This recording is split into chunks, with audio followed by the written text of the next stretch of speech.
series, a workshop and talk series called Freedom Summer School. Cool. And it's a blend of um, spiritual and somatic healing practice, um, study, somatic inquiry, and play. And we are Hmm. celebrating and honoring the spirit of Fannie Lou Hamer. This is the Okay. 60th anniversary of Freedom Summer, 1964. And when Fannie Lou Hamer gave her speech at the Democratic National Convention Okay. in Atlantic City. And when she organized the Freedom Democratic Party, the Mississippi Freedom Democratic Party, because they wouldn't allow their delegation to come to the DNC. So they came Yeah. anyway. And she shook Lyndon Baines Johnson. And he tried to hold a press conference while she was talking because that's how scared of her he was. But Fannie Lou Hamer has been one of my guides, one of my revolutionary guides for justice. And, um, she also ran a cooperative farm, the Freedom Farm Collective. That's And cool. so she's a guide for us in sharing and solidarity economy.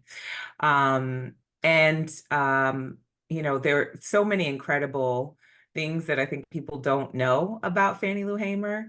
But one of the things that I think is really important is that she also was in a body that gave it all to everyone else before she gave to herself. Hmm. And so this is a That's pattern, amazing. right? Like this is, and so she died of cancer in when she Oh, was 50. Oh, she had just turned 58, I believe. And so a young woman wow.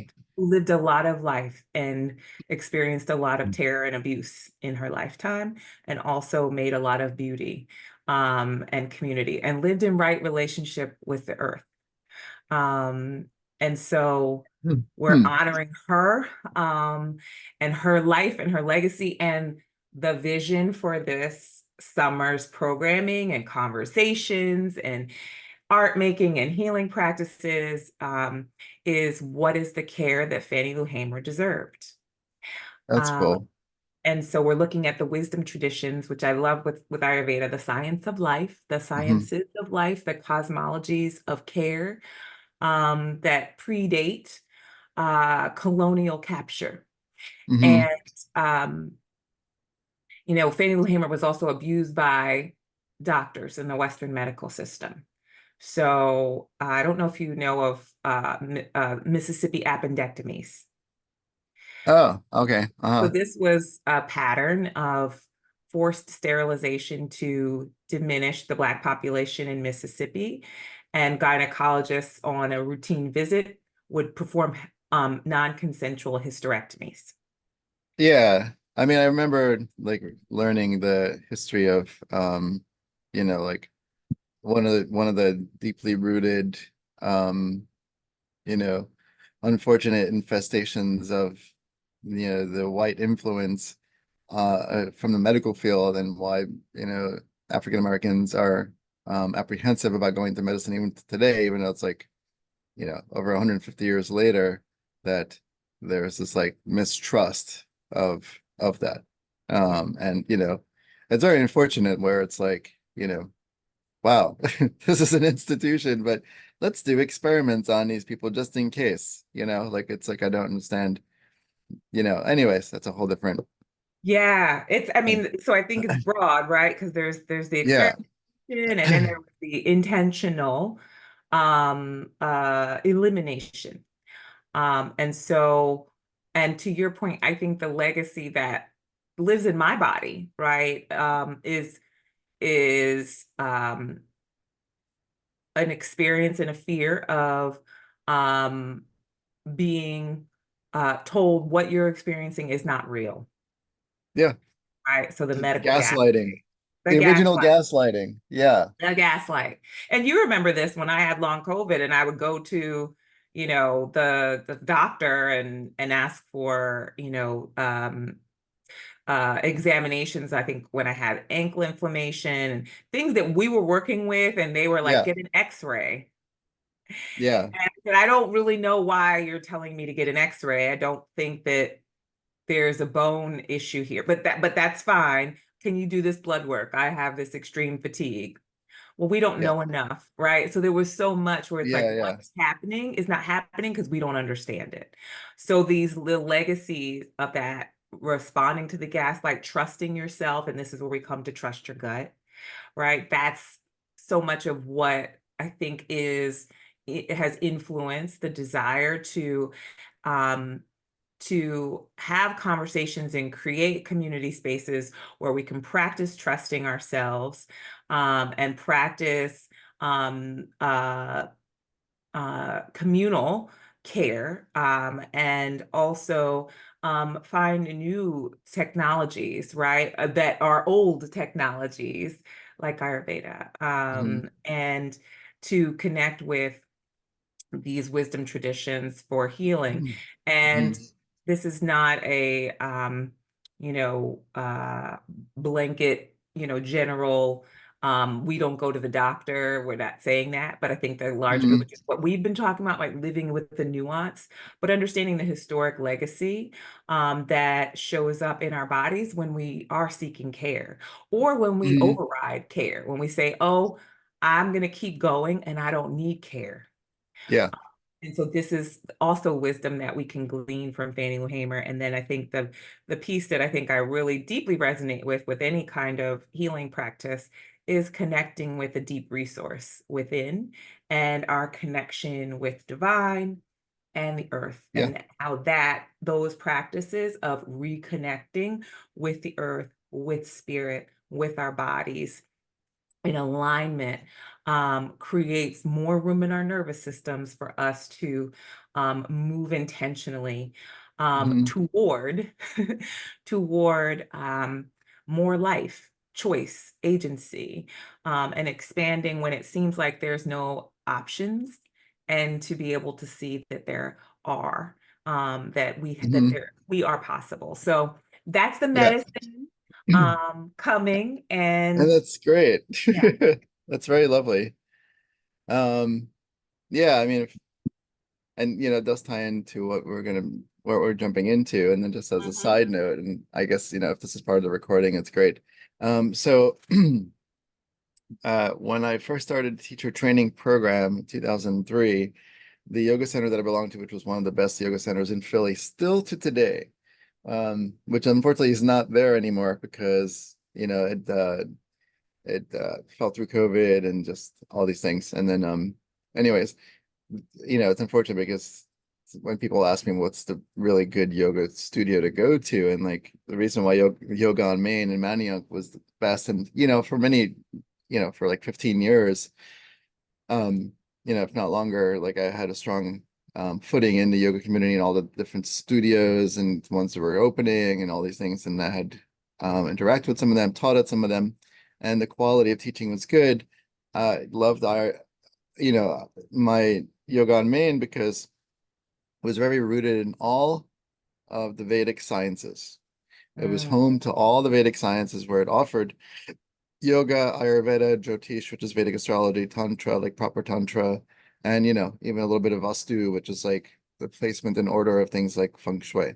And and just all the original teachings of the Vedanta philosophies. And the teachers there were very versed in these, and especially the owners and the manager, and like, and so um as part of this studio, there were many masters that were honored.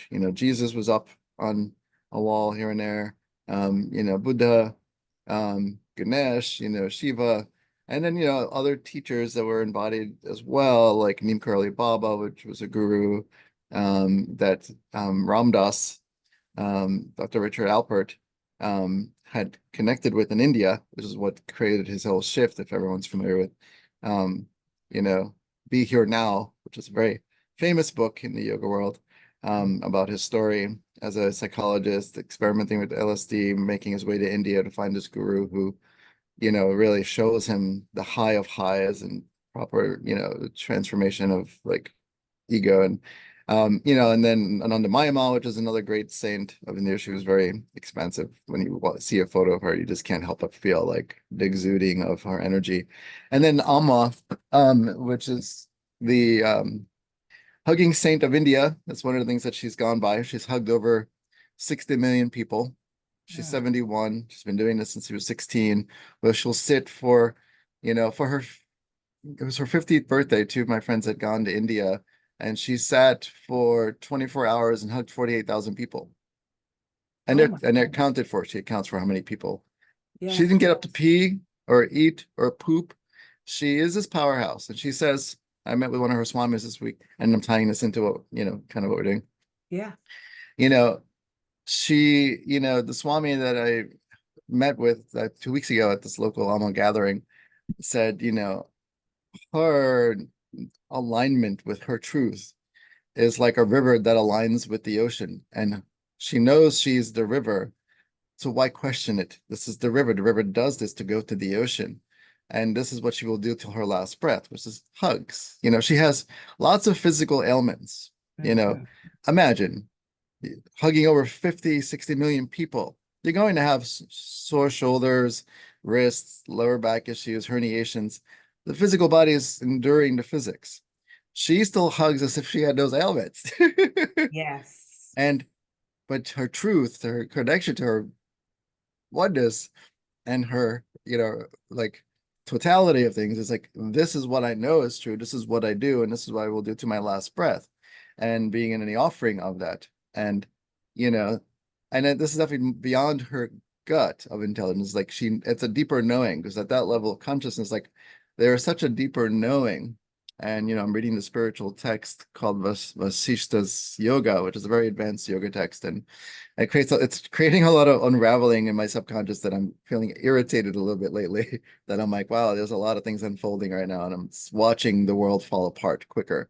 Yes. Um, Yes. and Yes. but she's already past all that, and so in order to get to that place, you have to watch everything fall apart. But she's already in that knowing, and so like she trusts in the moment. She's always in the moment. She's never not in the moment.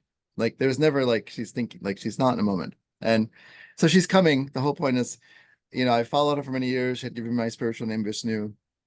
And she was coming every year until COVID came, and now she's resuming this year, coming to DC. She's doing a West Coast tour, East Coast tour, so DC is definitely on the map, and so is New York and Rhode Island. I will be going to both cities to connect with her energy, because she has this infinite energy, and when you're with her, like things come up. You might cry spontaneously, you might laugh, and you don't know. You feel this expansion. You see like a lot of the armor comes down, and like it's just a profound like way to be in the world, and so Mm. um and she I would recommend everyone going to see her, because Yes. there's at least to connect with that energy.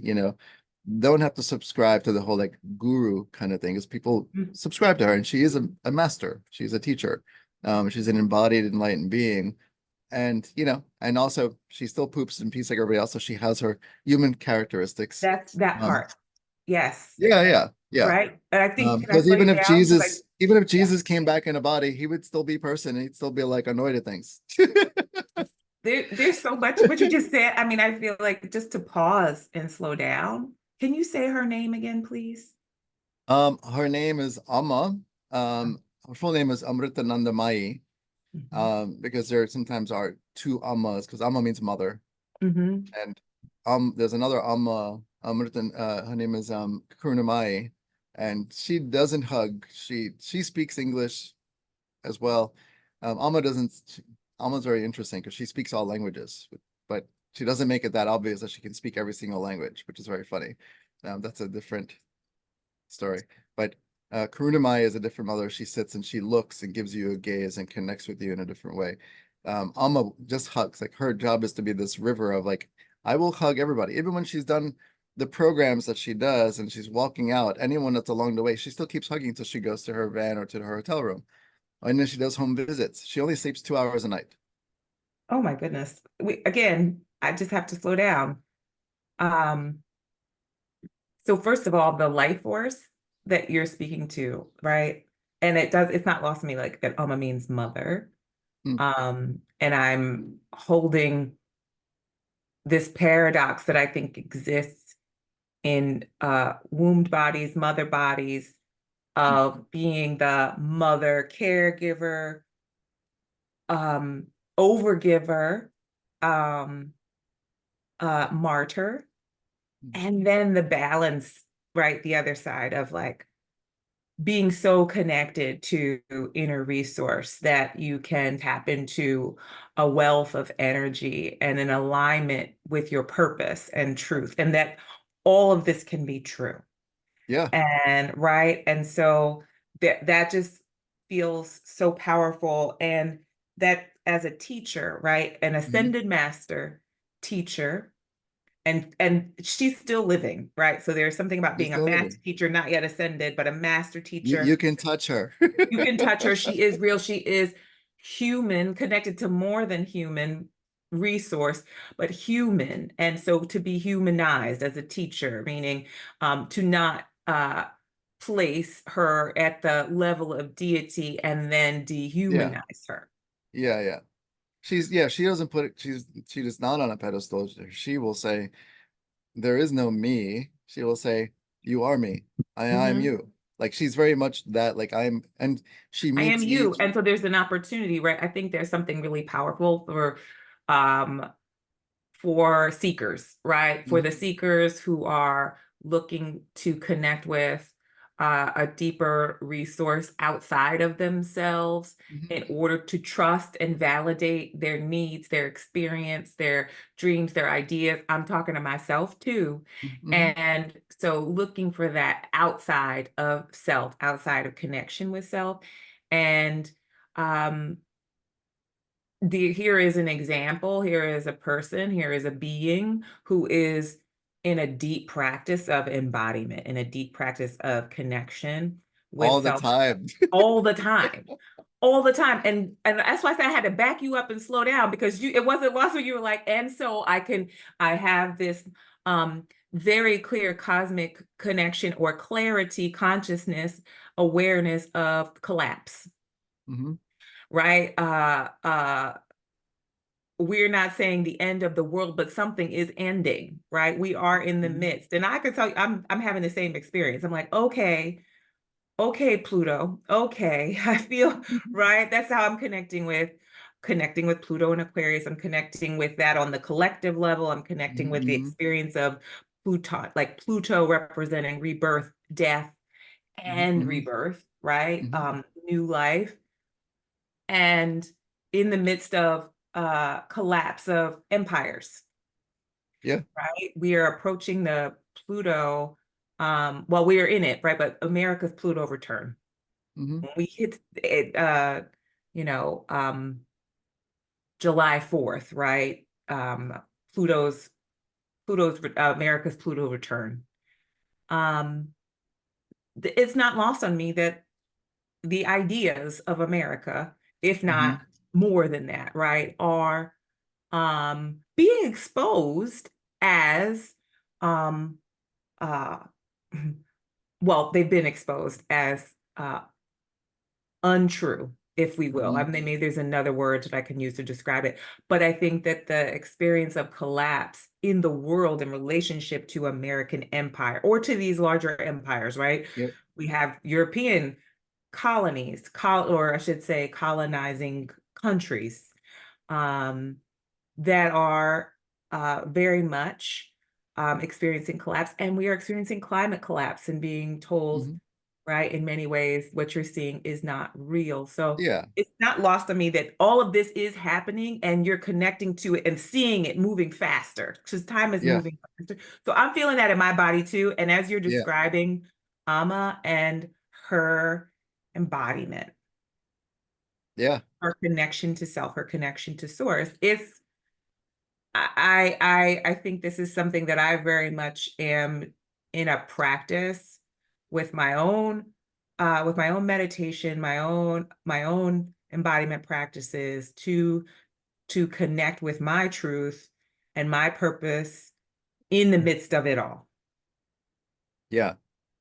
So I just had to slow that down because it was like, yes, we Yeah. are I in mean, this, we are and in this this. and this can really, because I have a lot of thoughts, because this text that I'm reading, they're talking about, it's a dialogue between like this sage, this rishi, and his name is Vashishta, and Rama, who's going through this internal struggle of realizing all of this is an illusion, and he's struggling with like seeing that everything is suffering and the attachment to it and how to go past that. So that's part of the premise of this conversation. And Vasishta is like, for those people who are guided by self-effort, and the definition of self-effort is here that inner knowing in the world will have more clarity and less suffering from that place, versus the self-effort that's defined by the ego and attachment and creating the story that's perpetuating the cycle of suffering. And that's a really quick paraphrase of like 4 pages of like what they're talking about self-effort versus like that deeper knowing. And he says the self-effort that's guided by ego, he's like, there is the present moment, which is daiva. And we talked about this last time as far as like, karma, past karma Yes. and present karma. And knowing past karma brings us to now, but right now, because there is now, there is no more past. So all you have is right now. And so this is where you have the opportunity to make this shifts with that deeper inner knowing. But how do we get past? How do we get to that place that we can get underneath, the swirling of things to see what is the embodied truth? And tying this up to like the thought that I had that was going to be the springboard for all this, which is great that we just jumped right in, coming into like the basics of like we're in the body, right? And so often in my practice, when I work with patients that come in and do the consult, it's very often, actually, I'd say probably 80% of the time, patients don't know when they are hungry. Patients don't know when they are thirsty. It doesn't mean that the body doesn't have a hunger cue or thirst cue in most cases. In the cases that that is true, that the latter is true, that's a serious health issue, that if you don't have a hunger cue at all, and you Yes. don't have a thirst cue at all, and all these other cues. In the other cases where like you don't think you do, it's because of that atichastataihi, which I said last time, just the busyness and multitasking of the mind, that you're so busy that you don't notice that small subtle like, oh, I'm a little hungry right now, you know. And other vagas or movements like having to pee and poop, that's usually a little bit more obvious when you're like, oh, I think I have to pee and poop. Obviously long-term reprogramming, you can bypass that, and like, I know I'm supposed to pee, and not peeing, so your body's retaining, and retention is not ideal, and you go into the sort of like this association with it. So Ayurveda brings you back to the basics, back to the body, so you can understand like what are the cues and to not bypass the cues. So when you are hungry, you eat when you're hungry. When you have to pee, you pee when you're supposed to pee. You don't hold it for an hour because you're doing something right now. And when you're thirsty, you should drink when you're thirsty. So to talk about like trusting your gut, there's all the different texts, and this is where I couldn't find the main reference that I would read directly from. And then, like I said, for me to really sit there and read the Sanskrit will take a little more time, and I want to speed up, so I would get to the main points. What's called Jirna Hara Lakshanas.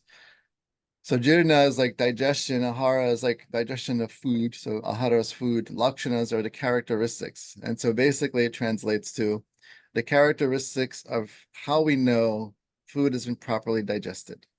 Mm-hmm. And we use this as the premise to determine when we have the next meal. And to do the opposite, to not abide to these particular characteristics, causes ajirna, which is indigestion. Mm-hmm. So the 5 main aspects of knowing like, when is proper hunger present, and what does this look like, in Charaka Samhita, which I couldn't find where I needed some time, but and in Shrishut, and also in this other important text of Ayurveda called Madhava Nidanam. um it says the lakshanas are Udgara Shuddhi, Utsaha, Laguta, Kshut, Pipasa, and Vegotsarga. So Udgara Shuddhi, it's clear belching. So for the most part, when you notice like, oh, there's a little bit of light belching, and it's clear, like you don't have the aftertaste of food from the previous meal. Um, that's a sign like, okay, there's space being opened up. When hunger happens, by the way, that means vata goes up a little bit because vata is akash. It is vayu. So it is space and air. So when space and vata are present, when vata is present, space and air will be there. Mm-hmm. And so that's like, oh, there's a feeling of lightness, which is lagutva, which is, oh, I feel light now, which could be lightheaded. It could be like I feel light in my body and I'm feeling like, utsaha, which is great because usually utsaha is related to when you first wake up in the morning and you feel this, and this could be a cue for a person's psyche and psychology of the day and mindset of the day. I feel enthusiastic about the day, like I'm getting up and ready to go versus, oh my God, I just need to be in bed longer. And it's today, really? That is not utsaha. Utsaha is Mm-hmm. like, oh, look, the sun is today, it's shining, and there's a really nice brisk breeze in the atmosphere, and everything feels very lovely, and I have to get up and do things. That's utsaha. So those are three. Should, which means like, um, should is hunger, so you have a sense, oh, I'm feeling hunger. There's this like slight indication in my abdomen that there's an emptiness. There's maybe a little pang. There's a little sense of feeling light. There's a little bit of feeling like, oh, my neurochemicals are going through my system going, yeah, it's time to bring in some nutrients, ahara. Pipasa is, thirst. So I'm like, yeah, I'm feeling a little thirsty too. And Vegotsaga excretion, which is meaning like, you're having a sense of, like you might need to go to the bathroom, or like you might feel like things are moving. And there's elimination, like you pee or poop and things like that. So these are the indications that we're in this place. And this is in the gut. So if we're not knowing when we're supposed to eat, when we're supposed to do these things, how can we trust, what we're doing with our bodies if we're not listening to this subtlety? Mm-hmm. Because if we eat a meal, when the previous meal has not been digested, we're causing ajirna, which is indigestion, which means you're adding old food to new food, which in Ayurveda says is a type of vrudha, um, incompatible food. So if I'm like, oh, I just realized I put, a quarter cup of pasta leftover away, and I thought I would have a light meal tomorrow for lunch, but I'm a little bit more hungry than I thought I was. So now I'm going to make a new batch of pasta to mix with that little bit of pasta so it doesn't go to waste. That is a varuda. Old food plus new food is not compatible. It's already sat overnight versus fresh. Sitting overnight is already a fermentation, stagnation, and heaviness of the food. And then something that's food fresh and light, food that's fresh and light and clean and new, it's a different quality. New and old don't go together in that way, you know. And so we Mm-hmm. think about like, ah, how am I creating indigestion? Well, I'm not totally hungry, but it's close to mealtime. I'm still feeling like if I burp, I might taste lunch, but I don't want to eat at 9 o'clock, so I'll eat now just to get it over with. That's indigestion. And these are subtle cues that most people don't pay attention to, understand, or know what to do with, and then they are perpetuating this ajirna, which is indigestion, which will then, therefore unfold over time, because that's usually not just a one-time thing, into like the premise and preceding precursory reasons why people get diseases. So slowing down to the gut, going, how do I trust my gut from just a physical Yeah. level? On a psychological level, trusting the gut, if we're in a place where the body feels generally light and mobility is proper, where you can feel like your joint movements and you have good stretching and things like that, um, you can trust your body more in that place. And when the mind has its own things, you at least have one thing that's afflicting your capacity to make decisions in that place.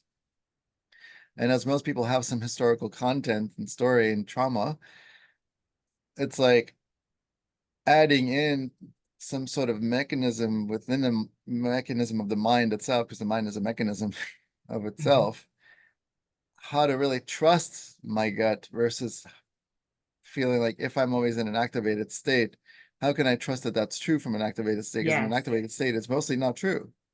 So we Because have to it's a slow that perceived, down. yeah. Right. That's yes. I think this is a critical question that I know that I sit with regularly, and I, in my own practice of self-inquiry and connection, what here is true, right? When I have parts that are protectors in me that are active because they are like my body's experiencing something that it believes is happening now in the present, and it happened when I was 4. And so the reactivity, how do I trust my intuition? How do I trust my inner knowing? And so that deep that's the question that I'm curious about. So I did want to slow it down so we can explore that a bit more. Yeah, so as we like, if we're physically feeling in, like, if we're going to eat something and there's a potential to overeat, or that we've overeaten and we're still thinking of eating something, that indigestion, the sign, to trust the sign of like something's off is important. We need to navigate from that place with some sense of intelligence. If I'm having some indigestion now, I should probably slow down more rather than eat more.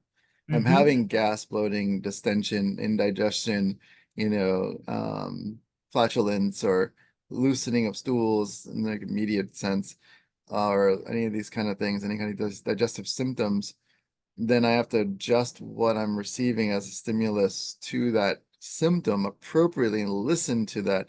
Because if not, I will compound it more, right? Then I will wonder. Similarly to mind digesting things, if I'm feeling like I've gone to a mental buffet table and I'm taking in too much, then I have to figure out how to pause and slow down, because it's only in that slow down and pause that you can get clarity. That's right. In our reactivity, there's no pause. And also the physiology, in a heightened state of arousal, the sympathetic nervous system is stimulated. And so you're going to be breathing faster and shorter breaths. Mm-hmm. And, you know, as a survival mechanism. So that hyperventilation is to get you like out of the moment, and or disassociation can happen where you're either hyperventilating or not breathing at all. Right.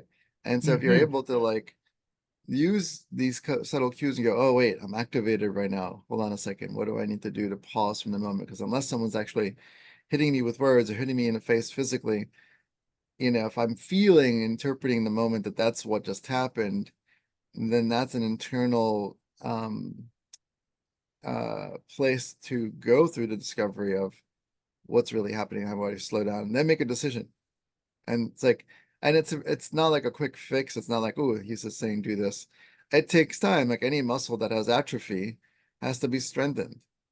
But when you Practice. get, yeah, and The it takes practice. time. It's repetitive. Mm-hmm. Yeah.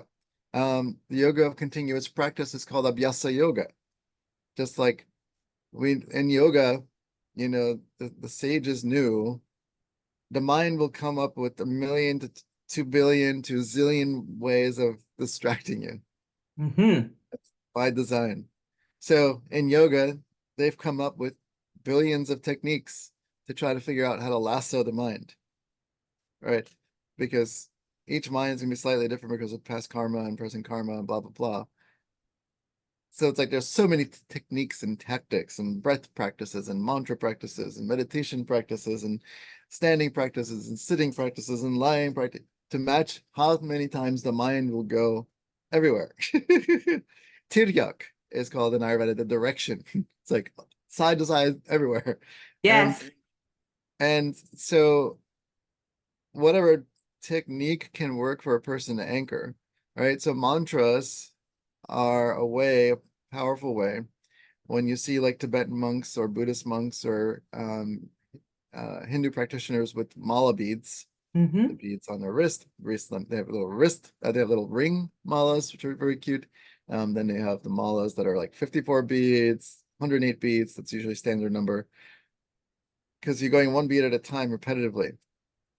And when you're doing a mantra on each bead, it's to keep the mind one pointed. And the more you practice this one pointedness over time will lasso the mind and wrangle it to the present moment more. So if you're focusing on one thing at a time, over and over and over again through repetition, it does take form. And then it will sort of be less work. So when you're in a heightened state of arousal and you've put a lot of, elbow uh, into like working into the moment, it won't be as tumultuous to Yes. try to get to the present moment. You're like, oh, I'm slowing down. I'm aware of this activation. Where is this activation coming from? What do I need to do to like further process that, digest it, so that I don't get mental gas, bloating, indigestion, diarrhea, or vomiting, right? Because Gotta come back. It's gonna come up. yeah, because the mind's gonna throw up all over the place. Yes. Right. Like that's what was coming up for me. It was like, um, I what I think also what's coming up for me is to your point, how when you are in a chronic state of arousal, right? And for folks who are not therapists or who are not, mental health practitioners, but also do understand in their body what it means to be in a chronic state of activation, to the point where activation is so normalized that it is the baseline experience. So my hyperventilation is how I breathe, Mhm.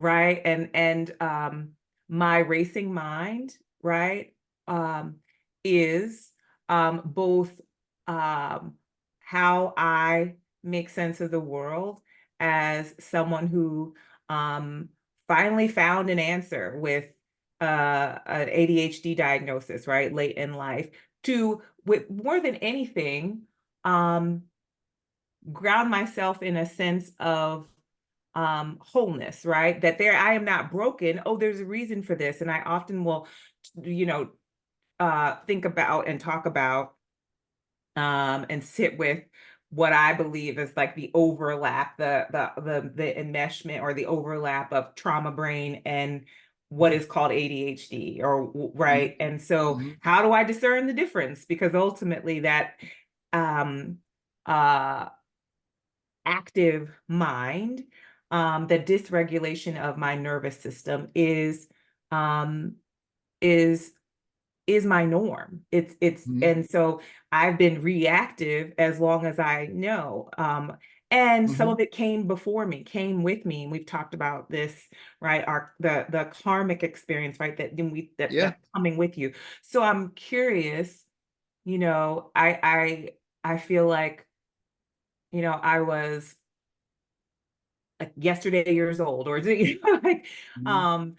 that my engagement with a meditative practice, which has been bumpy and all over the place, and I have my relationship with different forms of meditation, right? The inner judge, the voices inside that say you're getting this wrong, you're Mhm. getting meditation wrong, which I know is a part of the practice, have always been so loud that I would come out of the experience and could not um, connect with the medicine of the repetition of the reps. So this has been my ongoing practice of like deep self-compassion Mhm. along with um, my practice. And Mhm. I'm curious what's, emerging for you as you're hearing that. Because I'm like, okay, um, it is not easy. Yeah. I mean, Yeah, if it was easy, everyone would be doing it, correct. It's not right? eased to be easeful. But So it let's does, talk about it. yeah. I mean, I'm a practitioner. I work with folks to support them as a coach, and as a facilitator in working with the parts and working with the inner world that allows us to access ease. And also, I'm conscious of the systemic and institutional intergenerational experiences of Mhm. trauma that would keep us from this practice that allows us to connect with what's true Mhm. and discern what's true, and I'm suffering too. So help me, help me. Yeah. I'm the I wounded mean, healer. yeah. I mean, that's Chiron. Well, But listen, you know Chiron is in here with Fannie Lou Hamer. It's Fannie Lou Hamer and Chiron. uh, he's a close friend of mine in my chart. Oh, oh, do tell if you will. We have tea I'll tell you we mine have if you tea tell me all the yours. time. He tells me to tea, but we have tea all the time. Um, no, so I mean the thing with that is that, that aspect of the ego is going to, the ego identifies in a world by attaching itself in the relationship of subject object. And, subject is I, object is that thing outside of me. So as soon as we say I and that, I am that, that's the disassociation the ego creates from being in the present moment by attaching to the thing outside of itself. And so anything that identifies, I am a wife, I am a daughter, I am a teacher, I am a healer, I'm whatever, doctor, I'm, this, I am that, I'm no good. Like it's attaching to a thing externally, it's a fragmentation. And kind of funny as I'm thinking about this, um, I'm remembering Harry Potter, and Voldemort was able to come into his reality through a bad curse or bad spell that he could um, fragment a piece of his soul by having to kill someone. That's how he would fragment himself, and that fragmentation creates a dissociation, perpetuates that evil that exists. Mhm. And then when you start destroying it one at a time, it loses its power, and then there's no longer a hold. And so understanding that the mind is always going to be trying to attach through the worldly senses, the five senses, to whatever it's gravitating to. It's the gravity of the attachment of the object that is finding fascination with. That's by design, that's what it's doing, and it's going to keep doing that. And so when you have an awareness like, oh, there's the mind, it's going after that, it's like, of course it's going to. That's just what it's going to do. But the way we try to lasso it back in because it doesn't want to. The ego itself, will say when it comes to the present moment, we have a pendulum, and swinging forward is the future, swinging back is the past. Mm-hmm. When the pendulum stops, it's the now. There is no movement, and time as we know it is um endless in the moment. Um, just like Ayurveda, it might be in what people, say is an ancient science, sure, it developed thousands and thousands of years ago. It is also a nadi, which is timeless. Mm-hmm. And in the present moment, the ego dies because there's no story, because the ego tells story. It tells like, I want that, I had this, I missed that, I hate this, da, da, da, da. But in the present moment, in the absolute present moment, the pendulum is fully stopped and you're completely aware. And just like Alma, she's always in the present moment. She's not worried about the past or the future. She doesn't live in the past or future. So this is an example. And just like Jesus, when he achieved an awareness, awakening, he was very much embodied in the moment, and he trusted the moment with every decision that was made from that place of trusting that deeper knowing, Mm-hmm. which surpassed the thought processes of the ego saying anything. Because once you're finally in that absolute present moment, the ego dies. It doesn't want to die. So it's going to keep you out of that moment. And with practices like meditation, there's lots of rules or lots of guidelines. It's like, in general, easy one that I've liked for a long period of time is if you can get past the first 15 minutes of the craziness of the mind and still persist, after 15 minutes, you go to the next level. Mm-hmm. And then from there, another 15 minutes, you go to the next level. And you're no longer like in that distress. Usually, if you really survive those first 15 minutes, it's usually the first 5 minutes that feels like it's an hour, this is taking too long. I have things to do, this sucks, and not getting it there. I'm not doing this right, blah, blah, blah. Like that's all gonna happen. Of course it is, because something underneath is going to convince you because it's convinced that it should not be in the present moment. But there's a much bigger part of you that perceives that. And if you're aware, if you're able to perceive the thing that is perceiving the thing that is perceived, you're no longer the thing perceived or the thing that's doing the perceiving. Yes. Hello. And so that repetition, you cannot go looking for it either. Because sometimes when patients come in, or students, when I was teaching more yoga, they're like, oh my God, I had this really amazing, profound meditation. And I was in this heightened state of being and oneness and all these things. And the next morning I went back to see if I can get it again. Like it.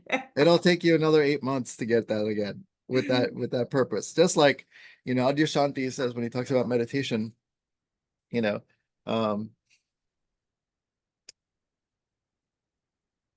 it's like it says a lot of things about meditation. One thing about meditation is that it's an uninterrupted flow of awareness on one object of consciousness. This is what I learned when I was first learning meditation when I was like 20, 29, 26 years ago. An uninterrupted flow of awareness on one object of consciousness.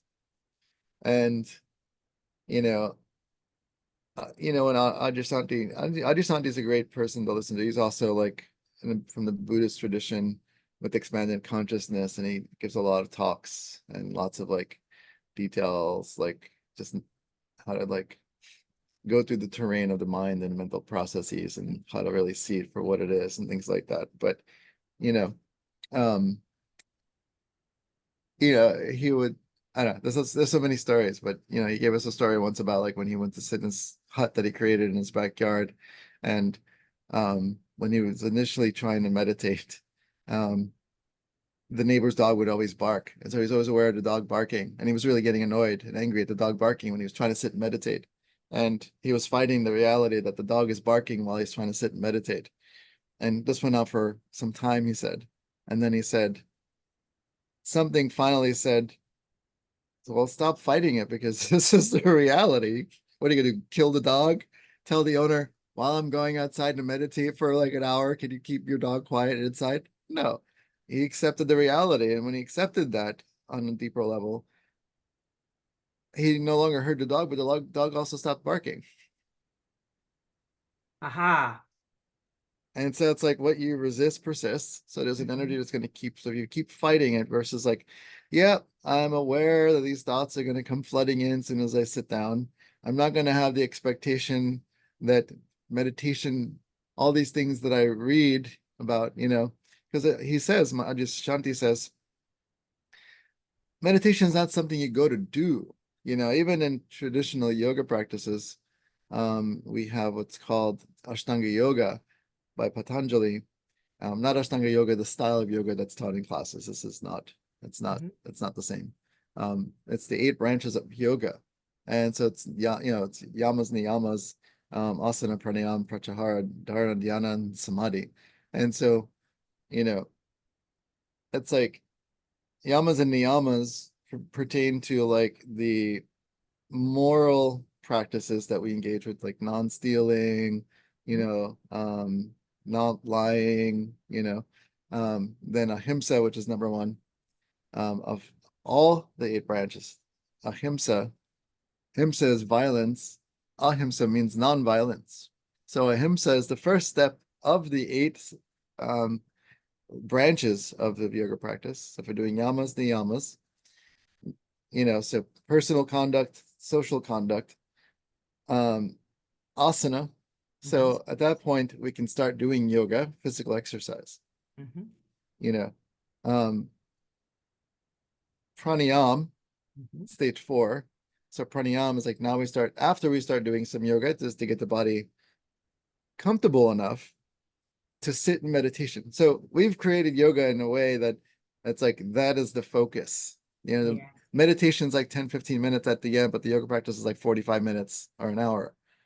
And it may take that long for some people's bodies to finally get into a comfortable state. But originally, classically, yoga was meant to be done enough so that the body can hold position of meditation, seated, comfortable meditation, for a long period of time. It could be hours, it could be a day. No one's sitting meditating for a day mostly. Oh no, you can't be productive and keep productivity, keep But the making irony, things. the irony is when you are in this really complete state of consciousness, you are now acting and living from that place to know when you engage in life in a certain way. So Oh, now you're yeah. maximizing your energy and you're doing more, like almost so present. I could use all the gurus like Nipurali Baba, Nanda Ma, um, Satya Sai Baba and Rama Maharishi, like, that Alma runs a very vast empire. She does the hugging, but she's opened schools, she's opened hospitals, she does a lot of fun, like, all the monies that are donated to Alma go to different charities, like supporting some women in India to create their own capacity of education so that they can learn a trade, so that they can be sustainable, so they don't have to depend on a man. Like, Alma teaches women how to really be strong in the world. She's very strong about women's rights and women's balance. And she challenged the system of India many decades ago, because as a woman, like, who's this a female enlightened being, she should not be going to certain temples because she's a female. She broke those rules.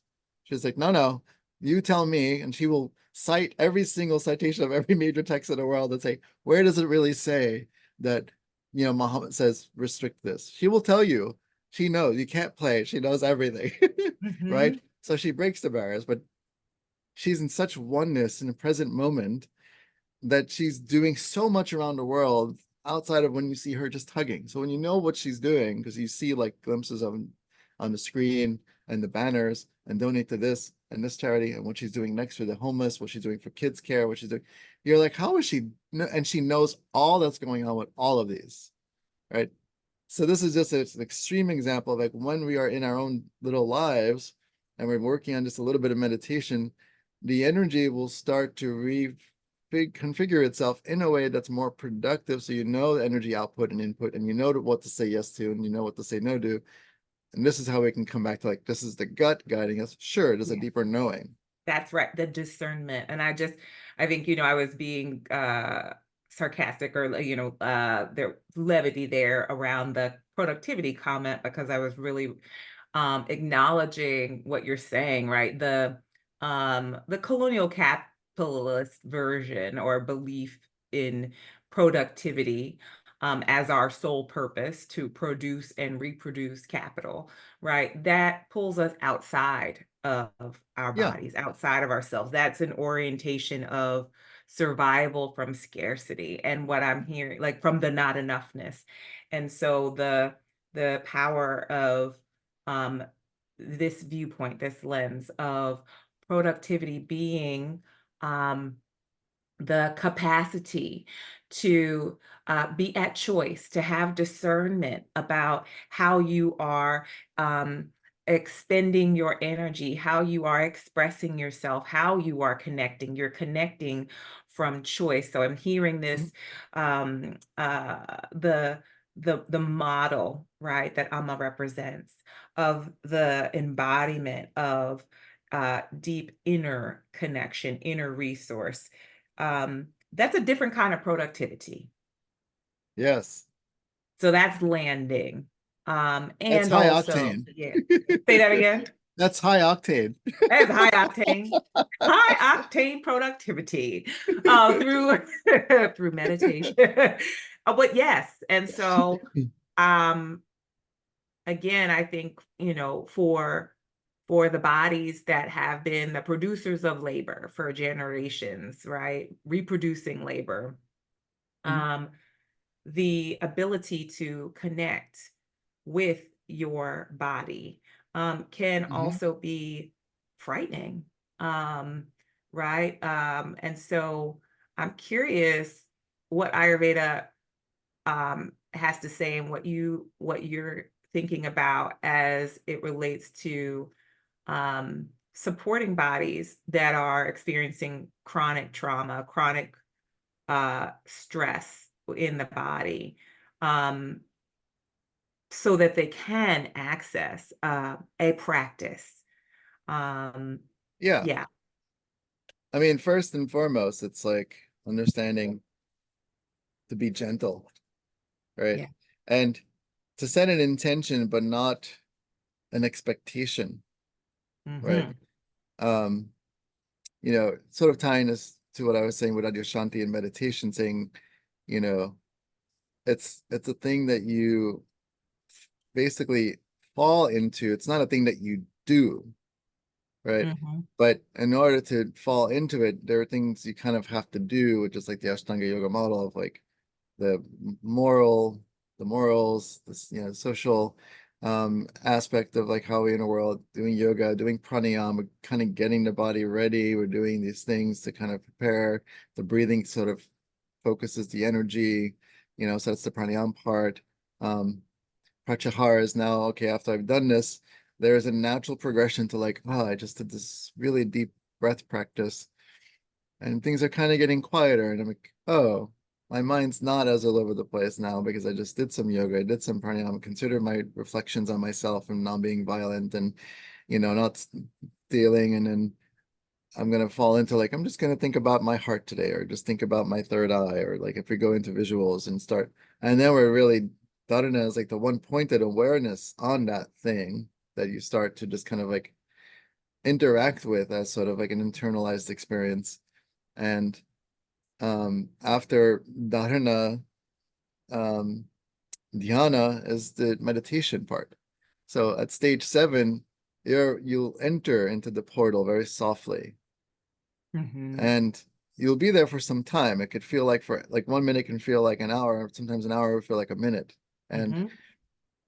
this is the gentleness of not expecting meditation. When people say, "I'm going to go sit to meditate," unless you're an advanced Zen master or a yogi or someone that's like, then you don't even have to go to sit to meditate. You are in constant meditation in the moment, because the moment, complete absolution, absolvement into the moment, absorption in the moment is meditation, right?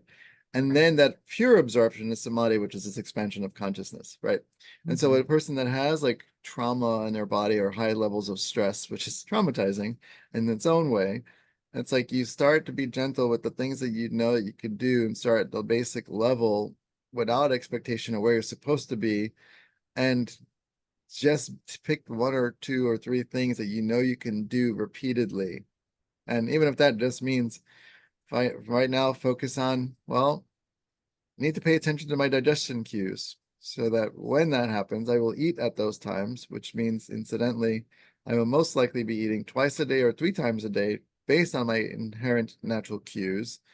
And that's a meditation on myself, and I can trust myself to know when I'm hungry as I'm working on something with my therapist or something to kind of like clear out the extra noise so that I can keep getting more present, and that when someone comes up and like subtle flag rises and you feel a slight activation, oh, I'm aware of slight activation just happened and what's changed. And so I'm using my mental faculties to digest the experience properly so I'm not going into hypervigilance mode and like, because the Hmm. breath pattern will follow the mind, Yes. but it will also redirect the mind because it is the one thing that's the bridge between the body and the mind. Breath has a physiological component, it has a psychological component, and it has a spiritual component.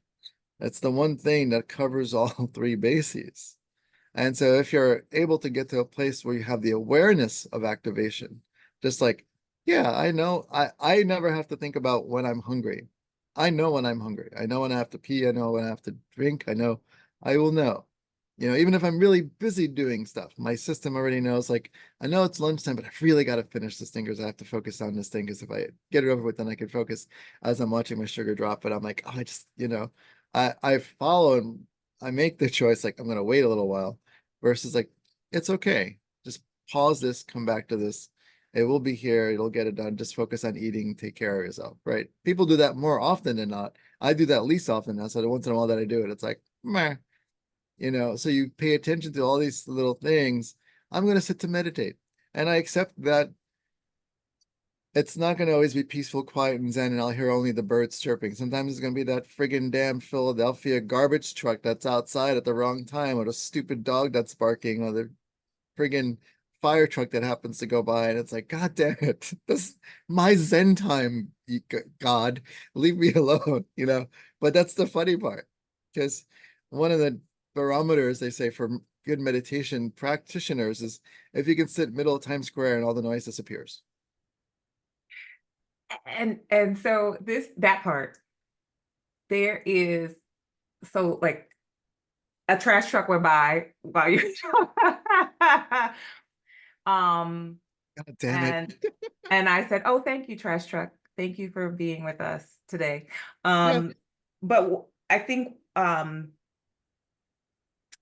there's two things that are coming up for me right now, right? Like, so one, I think, is this deep relationship with the body and how um we also are in a practice of writing our relationship with time, Mhm. because that the external pressures of speed and urgency and scarcity says there's not enough Yeah. time. Also, is a part of the speed and urgency of embodied trauma, right? Like there's not enough, there's not enough time, there's not enough air. I have to get more. And so the wisdom, there was so much wisdom in what you just shared about how we reorient with the breath, right? With the spiritual resource of breath, the mental resource of breath, the um, physical resource of breath, and how we slow down time, Mhm. how we find more time in that experience. The finding more room in your nervous system is finding more time. Mhm.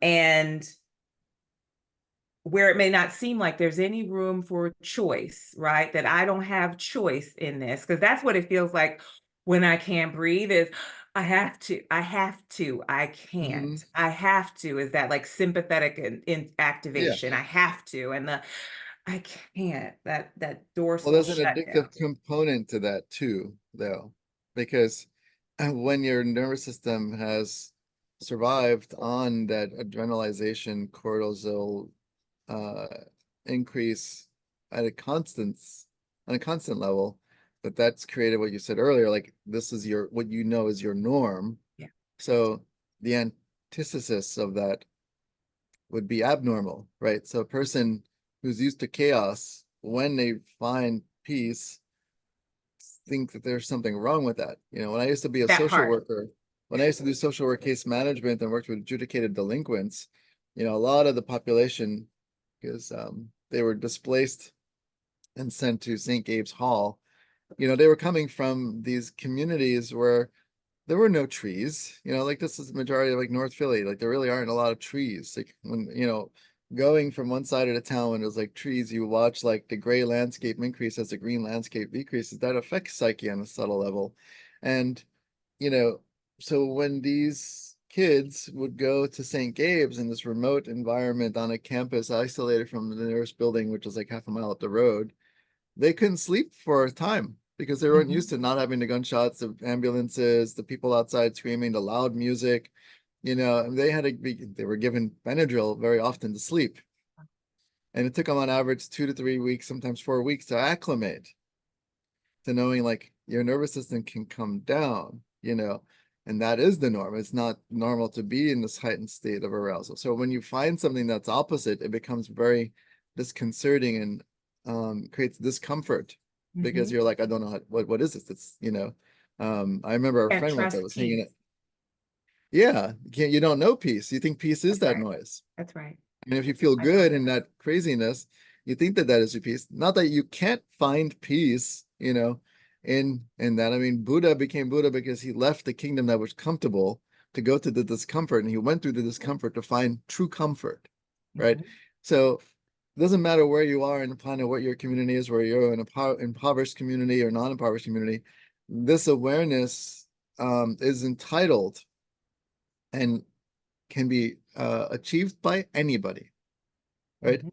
Universal consciousness doesn't limit to where it goes. Everyone has the seed because this is where we come from. This is the true home and abode of, this is where Om is, right? Everyone has access to Om. How do you get to that? Depends on karma and the different karmas and things like that. But everyone can access that, you know? And I'm it's like, curious. what can you, Well, Dr. A, I'm curious what you believe about spiritual bypass, because I feel like there's the um so much truth, right? Everyone can experience Om. Everyone has the potentiality for accessing peace and inner connection. And also, there are structural and external factors that create Hmm. imbalance and uh, uh, imbalance and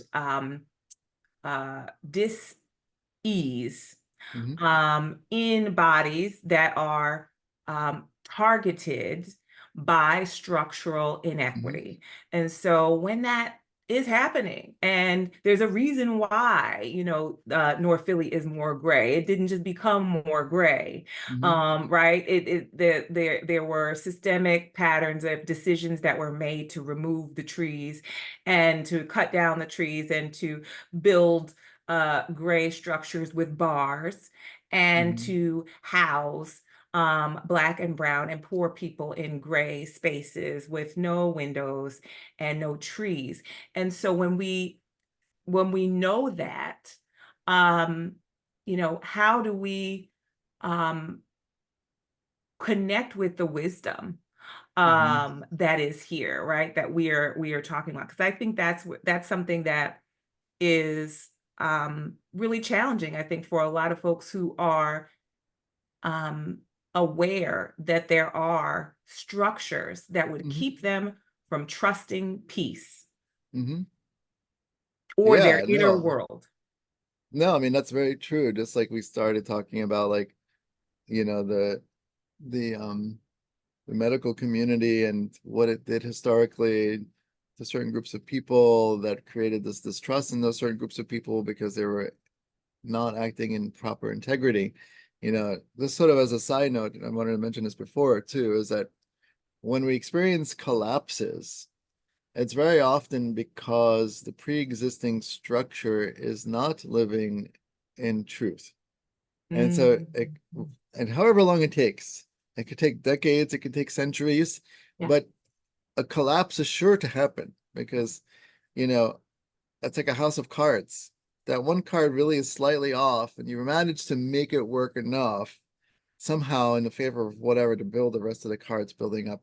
Doesn't matter because it's going to take one more card slightly off again to offset the whole thing because of that one first card that's unjust, right? And this is with all the structures. And so, yeah, I mean, if we're tying into these other realistic pieces of, like, of course, there are certain things in place in current structure on all the different levels of structure, from legislation to, medical to educational to, economic to, like, there's a lot of um untruths there. And Yes.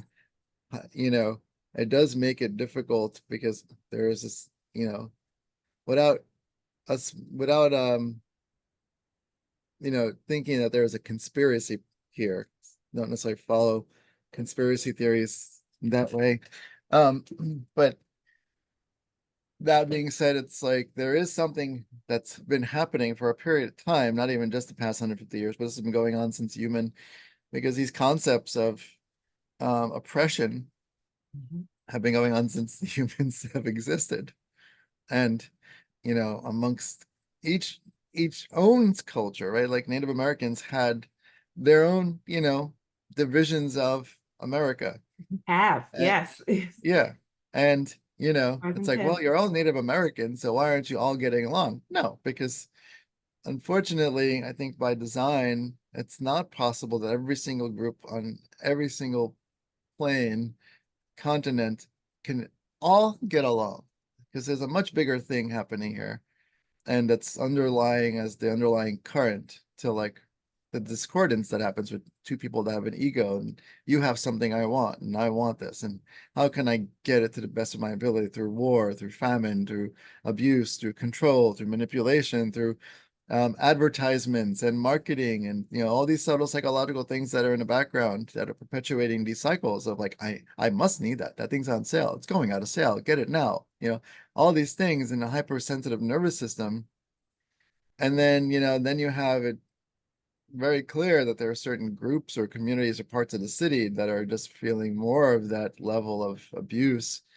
And that's just a much bigger structural issue that requires, an upheaval. And I think every government and every country is having their version of it. I think I was reading yesterday, like top best 20 places to live in the world, and top is like Netherlands, Scandinavia, Finland, Canada, Italy, and I'm like, of course.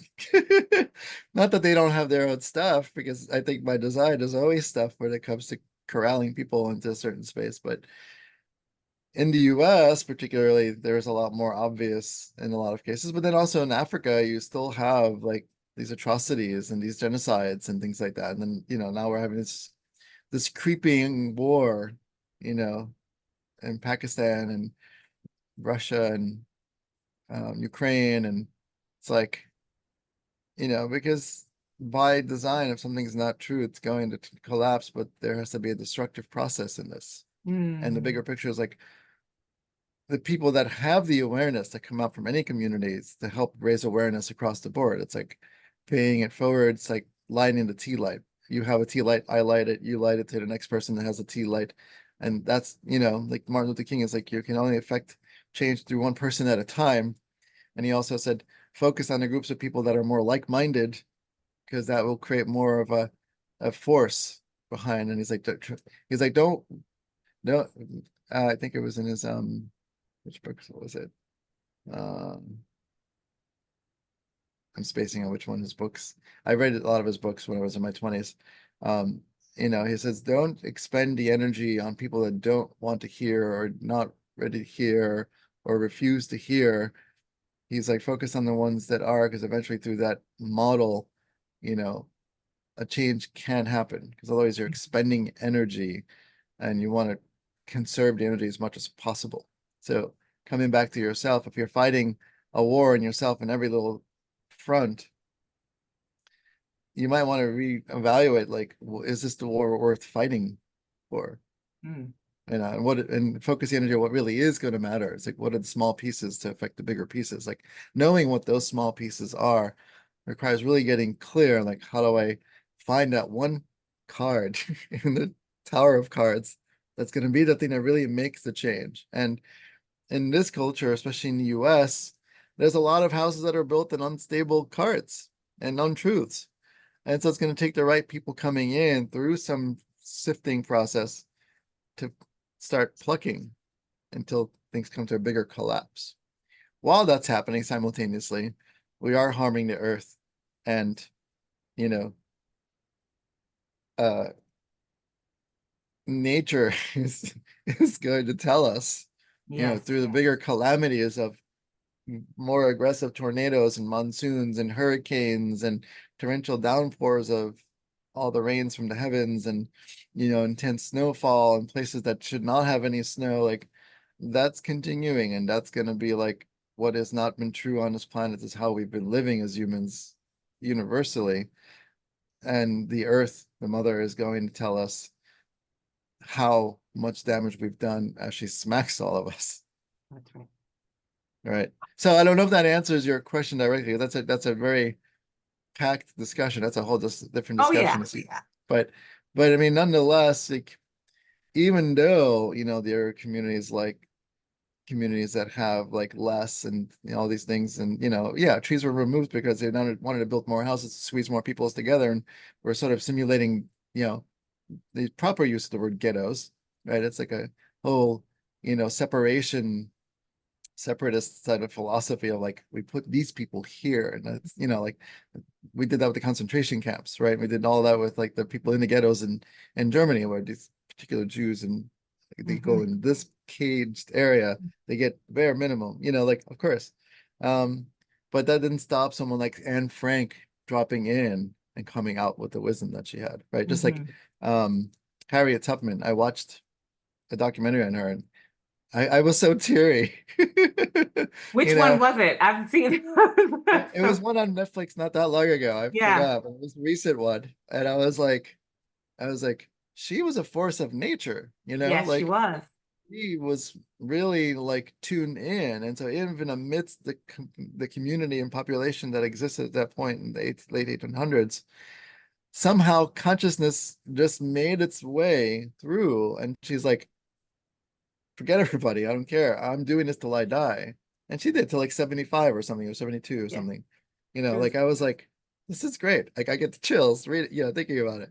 And, you know, I watched the Ruth Ginsburg you know, documentary recently on Netflix. And mhm, I didn't know very much about her, but I'm visual, so I watched this and I was like, wow, like she was an amazing woman. Like I wish I had more of a chance to really follow her while she was mhm, alive, to know what she had to like deal with as a woman, you know, um, to try to get to where she was at yeah, that point in yeah. time, and how she lasted so long and did so many great things because of that, And she came from Brooklyn, right? So consciousness will come because it's there. It's like, what are the right circumstances, and when is it that person's karma that has this percolation that's like, this is my voice in the world. This is my avenue of expression. I'm going to hug people. I'm going to like create an underground railroad. I'm going to like stomp on Congress and challenge all those white patriarchal crapheads.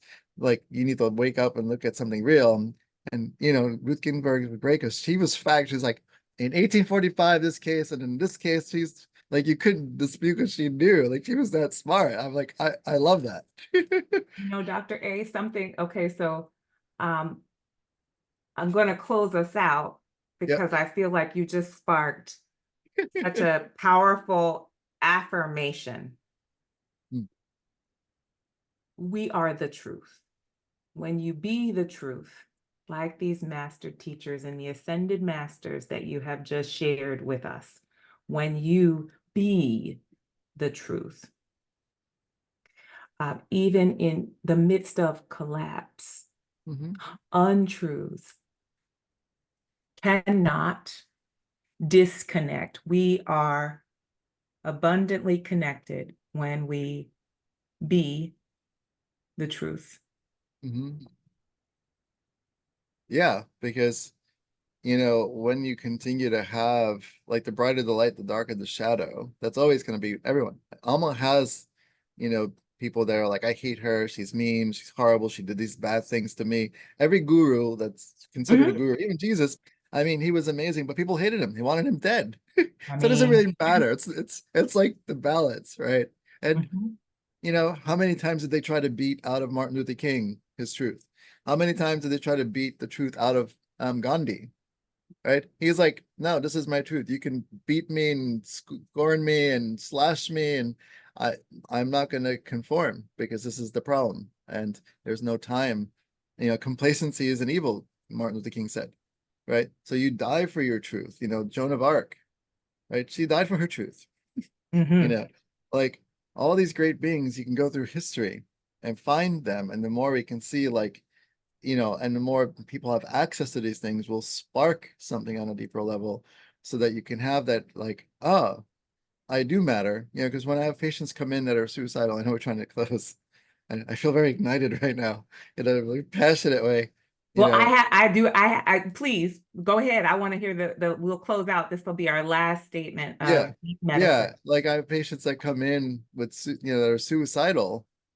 And I don't try to discourage them unless they're actively trying to do it. Then I have to call because by law. But they're like, I have no purpose. I said, well, if you can't find the purpose, at least start with the basic minimal possibility as a seed that there's no one that's on this planet by accident. Mm, And by design, if you are not here by accident, even those accidental births, oops, someone's pregnant. It's fine. That's not really an accident. That already indicates that there must be a purpose if you are here, because nothing comes out of nothing. So if you are here, there must be a reason to be here. Then mhm, that's the life journey to figure out how to affirm and claim your voice in this planet, which is not easy. But nonetheless, at least trust the basic, like if you happen to be here, because you are, if you're listening to this, then you're meant to be here. mm. You're meant to And so trust that and then see where that goes. That's the daily adventure. So trust your gut. trust your gut. You are meant to be here. Um, you are meant to be here. I And am you are meant to me, be, and I am you. So here and we are. that's right. Um, I'm grateful for you as always, Dr. Antonio Aragona from Still Point Ayurveda. We can't wait to be in conversation with you again next month. Please let us know how we can find you again. Yeah, so you can find me at stillpointayurveda.com, and it'll have a way to click contact me to email me. And then you can also join my monthly newsletter. So get on that by just clicking and subscribing. And then, yeah, I'm always open to new patients. It's a very exciting adventure with each person that comes in, and seeing, what aspect of consciousness is walking through this door as a reflection of the divine, another Mhm. ray of sunshine. And Mhm. as a side note, if anyone's curious about Amma, you can go to her website, amma.org. You'll look for like tour dates. It'll say North American tour. And you can see what city she's going to be in, what states. And I would recommend just accessing the energy and just seeing it for what it is. Mhm. Because it is a blessing and a gift to see great people that come, whether it's the Pope visiting the town, whether it's Amma visiting the town, whether it's, um, Marianne Williamson, whether it's Oprah, like these are beings that are trying to carry a torch to sort of remind us of who we are, where we are, no matter where we are in the world. So, Mhm. and work with me and I will help to affirm that also. Yes, Ashe. Dr. Antonia Aragona works with people virtually, globally, and locally here in Philadelphia. So there are no boundaries, no walls to keep you from this deep medicine. We will see you next month. Dr. A, thank you. Thank And take you. such good care. Take care. I'm gonna stop recording.